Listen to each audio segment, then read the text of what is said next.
Bismillahirrahmanirrahim. Alhamdulillahirabbil alamin. Allahumma shalli ala sayyidina Muhammadin sahibil khatami wal liwa'i wat taj wal makhsus bil mu'jizatil Isra' wal Mi'raj wa ala alihi wa sahbihi wa barik wa sallim.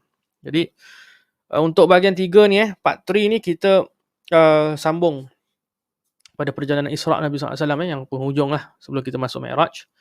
Yang mana saya terlepas salah satu peristiwa untuk part 2 tu, iaitu Nabi SAW menemui satu kaum yang mereka itu menggunting lidah dan bibir mereka itu dengan gunting besi.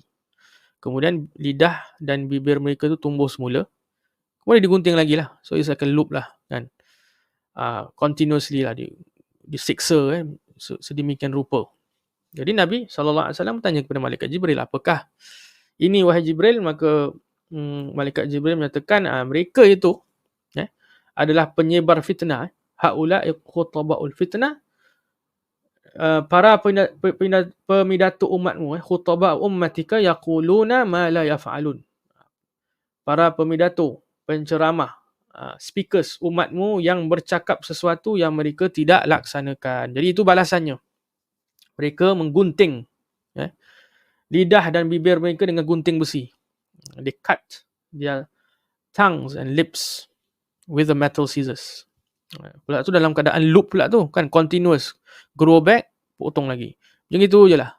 Sebab apa? Dosa mereka sebar fitnah. Dan juga mereka berdakwah kan, pada benda yang baik. Tapi mereka menyatakan sesuatu yang mereka sendiri tak buat. Mereka suruh orang bertakwa, mereka tidak bertakwa. Mereka suruh orang meninggalkan maksiat, mereka sendiri buat maksiat. Kan? Itulah. Jadi kita mohon perlindungan lah daripada tergolong daripada golongan yang demikian. Hatta zaman sekarang tu, kata Syekh Afifuddin Jalani, seorang ulama lah, pendakwah keturunan Syekh Abdul Qadir Jalani. Beliau tu ada monthly tazkirah di Singapura. Salah satu tazkirah yang saya hadiri tu dulu, alhamdulillah, yang mana beliau menyatakan zaman kita ni banyaknya penceramah, banyak speakers yang boleh, masya-Allah kan, kita tertarik lah, we are drawn to them. Tapi ulama tu dah sikit, kata Syekh Afifuddin, hafizahullah. Allahu Akbar. Cuma yang kita nak kena waspada lah untuk diri kita tu adalah jangan kita ni cakap sesuatu yang kita tak buat. Kan? Cakap tak serupa bikin lah kan. Itu parah lah. Parah. Hatta saya sendiri pun baca ni saya takut juga dah kena slap on my face. Kan? Tapi apa-apa yang kita sebutkan ni semua kita tujukan pada diri kita lah. Sebagai contoh cerita Isra Mi'raj, apa yang berlaku tu as a reminder for myself lah. Share ni kita share je lah. Apa yang saya buat ni kita sharing je. Tapi lebih kepada friendly reminder. A stern warning to the one who speaks. Supaya buat apa yang dicakap tu lah. Dan istiqamah lah kan, dan sebagainya lah. Dan sedar lah, maknanya sedari kan, kita cakap-cakap kita ni bukannya righteous kan. Aku dah, yang kita tahu, kita rasa tiba-tiba kita righteous kan, because I know ni halal, ni haram kan. Kita tengok aib orang je kan. Kita macam tengok orang semua dengan pandangan yang rendah. Ini orang maksiat ni sebagainya. Aku nak ni, aku nak ubahkan mereka dan sebagainya. Alhamdulillah lah kan, kita nak motivate sebagainya, alhamdulillah kan. Jangan salah faham. Maksudnya jangan sampai kita lupa aib diri kita kan. Sebenarnya kita nak fix orang, tapi diri kita tak fixed. Sebab ada satu doa, subhanallah, doa tu ajib. Yang mana doanya berbunyi, Allahumma zahidni fid dunya wa raghibni fil akhirah wa basirni bi'uyubin nafsi. Ajib ni doa. Itu, ya Allah, jadikan aku zahid, jadikan aku ni rasa cukup dengan dunia lah, tak terlalu excited lah kan, tak terlalu semangat dengan dunia, zahid. Wa raghibni fil akhirah, jadi aku ni bersemangat pula, semangat aku, fokus aku, minat aku tu akhirat. Kalau aku buat apa-apa amal di dunia pun untuk akhirat, bukan dunia semata-mata, bukan fame semata-mata, bukan duit semata-mata, bukan pangkat semata-mata, itu semua tidak aku pandang. Raghibni fil akhirah wa basirni bi'uyubin nafsi, dan jadikan aku ni melihat aib diri aku sendiri. Subhanallah, ni doa. Allah alam, tak tahu ni doa sahabat ke doa orang soleh. Saya dalam kitab Badai Zuhur lah, Syekh Ahmad Fatani tu ada doa ni. Subhanallah. Doa yang ajib lah kan. Kita kadang-kadang rasa mungkin kita dah menghadiri majlis ilmu, kita dah pergi kelas agama ke, atau kita dah ada degree pun dalam Islamic knowledge dan sebagainya, kita takut terlalai kan. Oh, aku ni righteous, macam aku tak ada salah. Orang lain semua kita nak cakap, oh gini-gini. Tapi kita balik, kita buat dosa, kita buat silap, kita tak nampak. Kita terlepas pandang tau. So, kita rasa diri kita dah righteous dengan ilmu yang kita ada. Jangan deluded. Itu nama dia dah ghurur, dipermainkan oleh syaitan. Dengan kita ni belajar banyak, kita rasa, atau hatta kalau kita dah amal banyak sekali pun, dah ibadah dah banyak, jangan sombong. Sombong tu jadi delusion lah. Syaitan dah nak permainkan kita. Sebab dulu mungkin kita lalai dan sebagainya, itu permainan syaitan. Kita dah tahu, kita dah belajar agama, kemudian kita beramal. Tapi kemudian amal tu niatnya untuk apa? Niat tu untuk apa? Rasa diri kita bangga, untuk menunjukkan orang. Jadi riak, ujub, takabur kat situ. Syaitan pun senang lah. Play around kat situ. Dia manipulate kita lah kan. Sebab kita punya intention dah selain Allah, ghairillah. Dan kemudian kita lihat orang tu, kita rasa diri kita lebih. Oh, aku dah righteous dan sebagainya. Kan? Orang lain tu ahli maksiat. Ini semua maksiat ni. Maksiat. Pening kepala. Relax lah bro kan. Jadi, jangan kau hina lah. Jangan hina. Jangan lihat orang dengan pandangan hina. Kan? Dari jauh dah. Okey. Itulah. Itu peristiwa yang, salah satu peristiwa yang 11 itulah. Yang saya terlepas tu kan. Okay. Kemudian Nabi SAW teruskan perjalanan. Ada penyeru Yahudi dari arah kanan tu. Memanggil di sebelah kanan. Kata, wahai Muhammad, lihatlah sebentar kepada aku nak tanya engkau sesuatu. Nabi pun tak jawab. Baginda bertanya kepada Jibril, panggilan ini dari siapa wahai Jibril? Maka Sayyidina Jibril kata, ini adalah suara penyeru agama Yahudi. Seandainya engkau menjawab panggilannya itu, nescaya umatmu akan condong hati, akan incline hati mereka itu kepada agama Yahudi, to the Jewish religion. Nabi tak jawab lah. Nabi tak layan pun panggilan tu. Kemudian di arah kiri pula, on the left side, ada penyeru Nasrani, sama. Dialog dia pun sama juga. Suruh Nabi toleh kan, toleh ke arah dia, nak tanya sesuatu lah sebagainya lah. Nabi tak layan. Tanya kepada malaikat Jibril siapa dan sebagainya. Malaikat Jibril kata itu agama Nasrani, penyeru agama Nasrani, Kristian. Call you lah kan. Try to attract your attention. If you were to answer his call, thus your umat engkau akan cenderung hati, their heart will incline towards the Christianity. Tapi Nabi SAW of course tak layan lah. Nabi jalan terus. Kemudian pula digoda pula, dipanggil, distracted oleh perempuan yang berhias, menggoda Nabi. Perempuan seksi lah. Menampakkan kedua lengannya, menampakkan perhiasan dengan dia punya adornment semua yang shiny yang diciptakan oleh Allah Ta'ala. Very seksi lah kan. Very seductive lah ni. Jahat. Tapi Nabi SAW tak layan. Does not bother with that distraction. Jalan terus, tanya dengan malaikat Jibril, who's that? Malaikat Jibril kata, itu adalah dunia. That's the world yang mempersonakan. It's an analogy of a world lah. Yang mempersonakan. That is pleasurable, desirable. Dunia ni, hadra, Allah kata. Dunia ni hijau. Iaitu apa? It's sweet, it's nice, it's pleasurable. That's the analogy of this world. And is it not, of course? We can vouch that also lah kan. I myself can say this world is of course very pleasurable kan. Itu sebab Islam ada boundaries tau. Ada boundaries. Itu sebab ada salah satu hadis Nabi SAW bersabda ad-dunya sijnul mu'minin wa jannatul kafirin atau kama qala SAW. This world is a prison for the mu'min, for the believers, but it's paradise for the non-believers.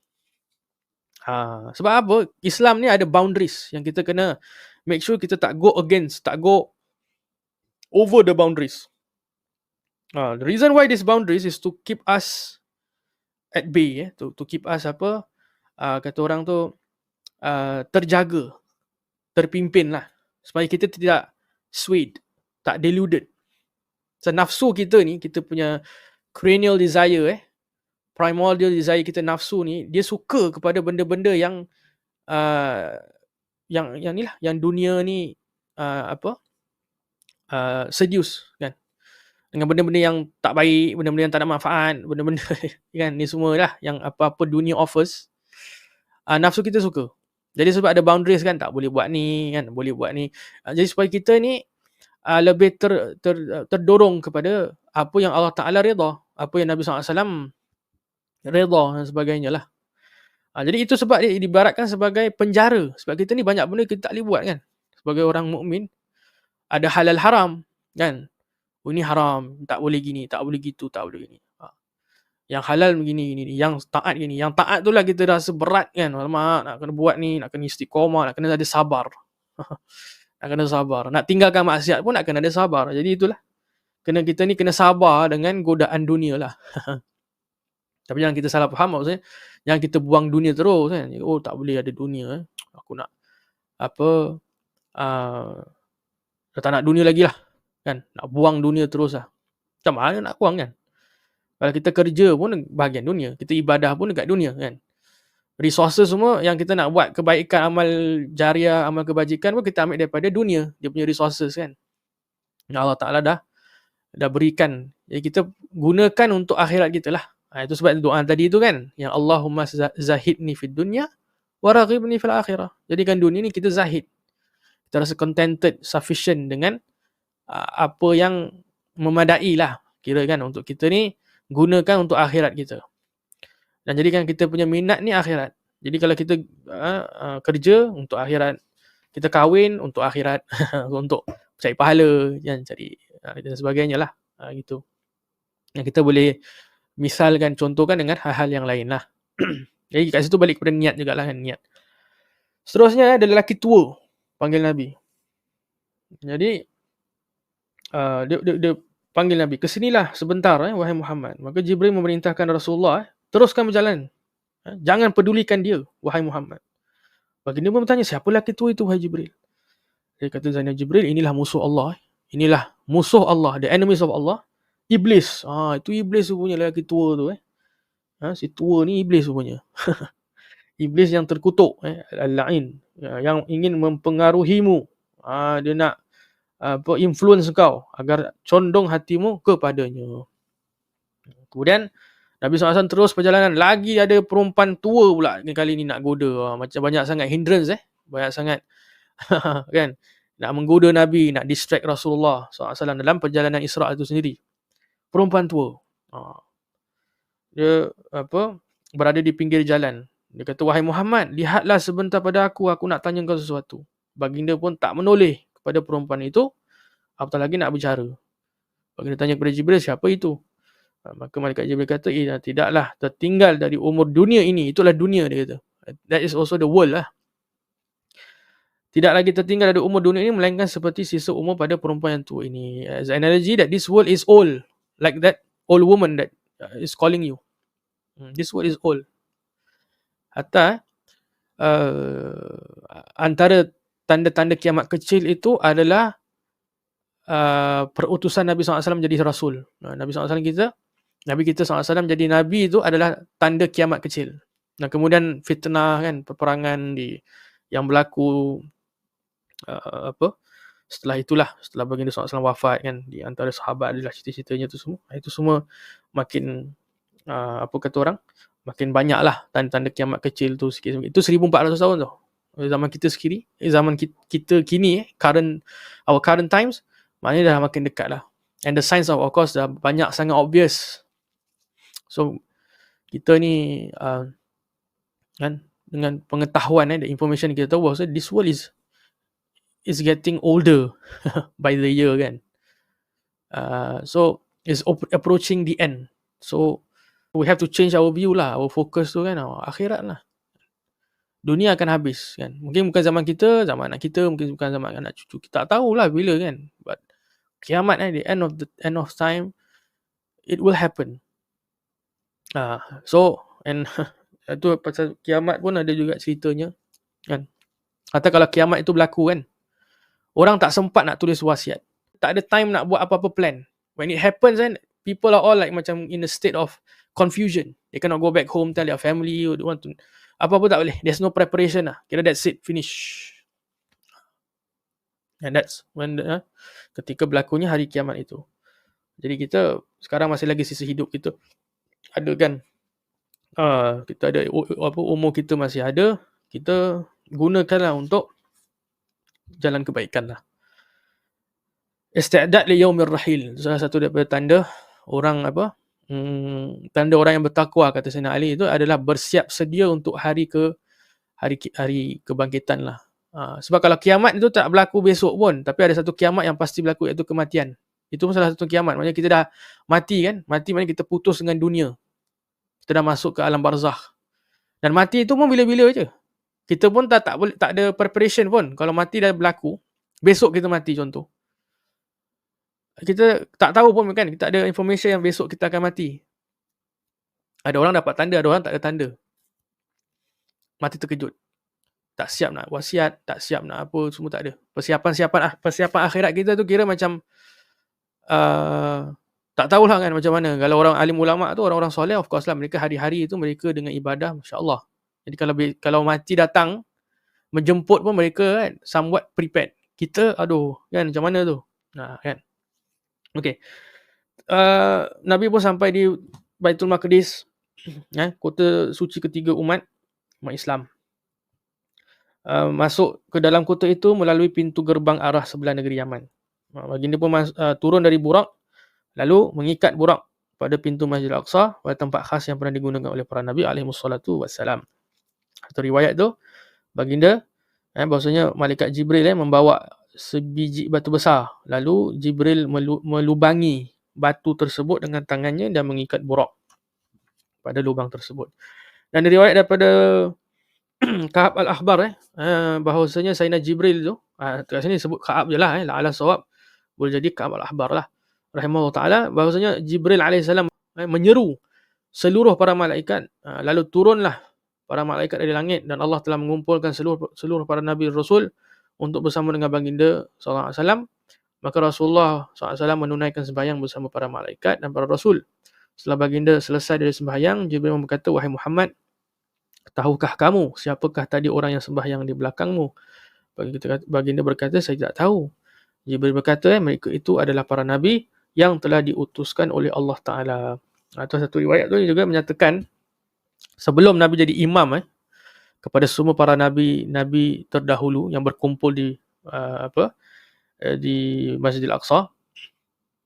Dalam Masjidil Aqsa tu, Nabi lihat kan, banyak para Nabi itu mereka melaksanakan sembahyang. Contoh kita lah macam masuk masjid, kan ada orang tengah sembahyang, ada orang tengah buat ibadah dan sebagainya kan. Nabi nampak kat masjid tu ramai para Nabi tu tengah buat ibadah. Ada yang sedang diri, sedang rokok, sedang sujud. Dan mereka tu kira menunggu Nabi SAW untuk menjadi imam. Subhanallah. Ajib Nabi kita tu jadi imam SAW. Nabi yang terakhir, the last prophet, yang memimpinkan solat bagi all the prophets of Allah. And it says that all the total prophets of Allah is 124,000. Para Nabi itu 124,000. Ini termasuk yang disebut dan tidak disebut dalam Al-Quran. Rasul itu overall 313. Ada kata 314, ada kata 315 lah. Ada khilaf kat situ.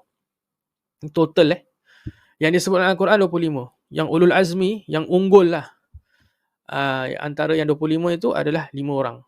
5 Nabi. 5 Nabi dan Rasul. Iaitu Nabi Nuh, Nabi Ibrahim, Nabi Musa, Nabi Isa, dan Nabi kita Sayyidina Muhammad SAW. Dan ni semua berkumpul di sana. Dan yang Nabi itu adalah Rasul. Tapi tak semua Nabi adalah Rasul. Tapi semua Rasul itu adalah Nabi. Nanti kita masuk dalam satu bab lah tentang apa beza Nabi dan Rasul tu kan. Okey. Kemudian Nabi SAW setelah mengimamkan solat dan sebagainya, dan Nabi SAW melantunkan pujian kepada Allah Ta'ala. Sebab Nabi Musa memuji Allah, Nabi Ibrahim puji Allah, Nabi Daud puji Allah, Nabi Sulaiman puji Allah, dengan pujian mereka lah yang khusus. Kemudian Nabi kita SAW puji, dengan puja yang begitu indah, sampai Nabi Ibrahim pun kata, oh itulah kerana, kata Nabi Ibrahim tu bihadza fadalakum Muhammad, iaitu dengan pujian yang dipanjatkan inilah maka Muhammad itu menjadi lebih unggul daripada kamu semua para nabi dan rasul. Nabi Ibrahim puji Rasulullah. Dan Nabi pun jadi haus. Malaikat Jibril offer 3 mangkuk air lah. Air arak, khamar lah, wine, kita katakan macam wine, laban, susu, dan air putih. Jadi Nabi SAW pilih susu. Jadi kata malaikat Jibril, kau telah pilih fitrah, kau telah pilih perkara yang suci, kau telah memilih air yang bersih lah untuk diminum. Kalau kau pilih arak, nescaya umatmu akan jadi sesat. Banyak yang sesat. Dan tidak ramai yang akan mengikut engkau. Dari riwayat lain tu malaikat Jibril kata, kalau kau pilih air putih itu untuk minum, nescaya umatmu ramai yang akan tenggelam dalam maksiat. Jadi begitulah. Kemudian inilah kita nak masuk Mi'raj. Perjalanan apa? Langit. Indahnya membedah langit pertama. Indahnya tangga Mi'raj tu dari syurga Firdaus. Penjaga langit pertama. Itu Mi'raj pertama lah. Mantapnya pertahanan dan pengawalan di langit. Summa utiya bil Mi'raj alladhi ta'ruju alaihi arwahu Bani Adam. Kemudian dibawakan kepada baginda tu sebuah tangga Mi'raj. Jadi naik tangga, Nabi SAW naik stairs lah gitu. Allahu a'lam stairs tu macam stairs kita ke atau kind of a stairs lah gitu. Jadi sebuah tangga Mi'raj yang melalui tangga itulah roh anak-anak Adam dibawa naik ke langit. Subhanallah. Tidak ada satu pun makhluk tidak ada satu makhluk pun seindah dan sehebat Mi'raj itu. Pada Mi'raj itu terdapat anak tangga yang diperbuat daripada perak dan anak tangga yang diperbuat daripada emas. Tangga Mi'raj itu dibawa turun ke bumi pada malam itu dari syurga Firdaus. Diletakkan pada batu besar. Tangga Mi'raj itu dihiasi dengan butir-butir mutiara cantik. Di sebelah kiri dan kanan Mi'raj itu ada para malaikat yang mengawal. Mulailah baginda SAW dan malaikat Jibril menaiki tangga Mi'raj. Seumpama tangga lift lah. Yang bergerak membawa keduanya sehinggalah baginda Nabi dan Jibril sampai di hadapan salah satu pintu langit yang pertama. Pintu langit itu disebut Babul Hafadhah. Pintu gerbang kawalan. Ada malaikat yang ditugas. Nama malaikat itu malaikat Ismail. Ajib, insya-Allah. Para malaikat Allah tu tak terhitung banyak lah. Banyak sangat malaikat Allah tu. Jadi nama malaikat ni Ismail. Dia tugas mengawal pintu tu. Dia ada malaikat pengawal langit dunia. Langit yang paling dekat dengan dunia. Dia satu langit ke satu langit tu kata ulama, from one layers of the heaven to the next, satu langit ke satu langit tu 500 tahun perjalanan, 500 years journey.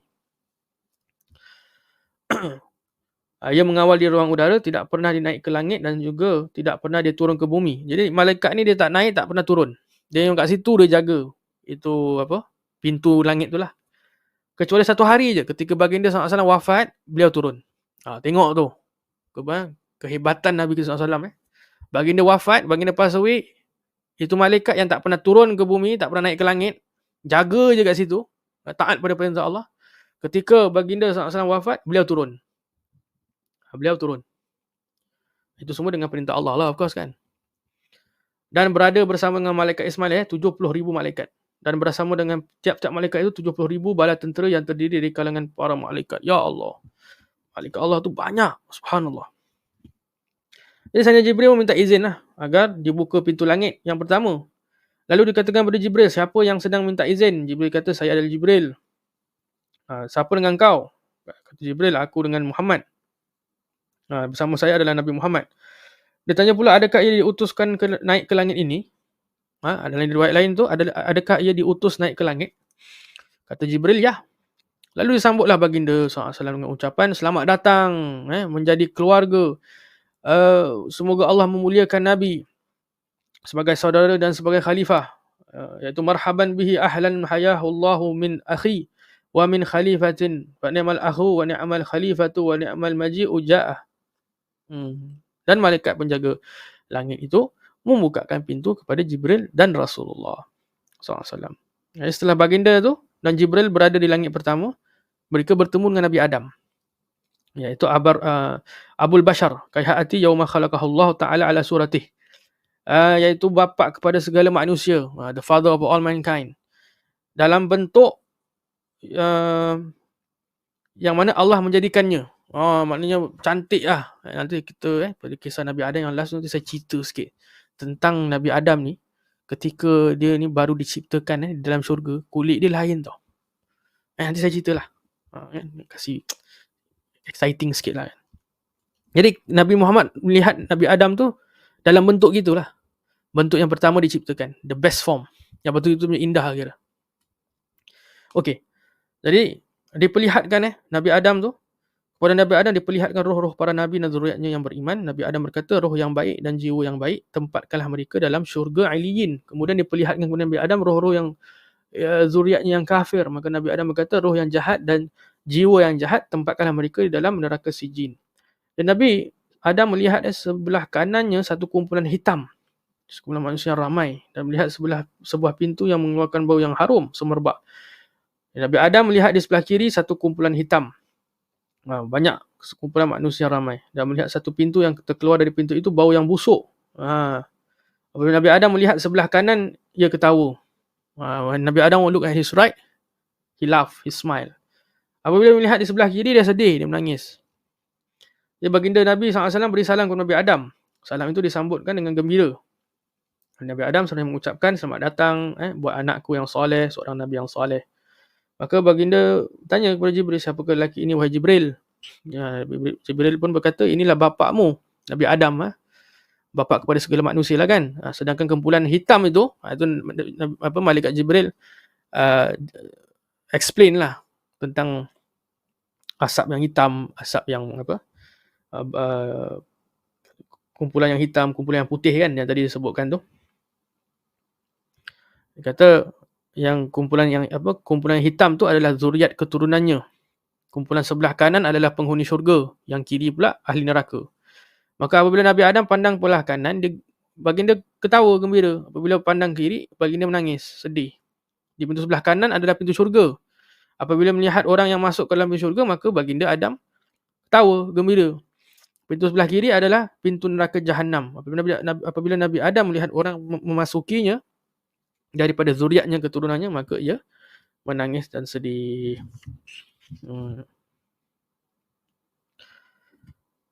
Okeylah. Saya rasa saya stop dulu Mi'raj ni kira ni baru langit pertama lah. Jadi insyaAllah kita masuk pada langit kedua, ketiga, sambungan Mi'raj Rasulullah SAW, sehinggalah insyaAllah kepada Sidratul Muntaha lah. Moga-moga manfaat. Wallahu ta'ala ala wa alam bisawab.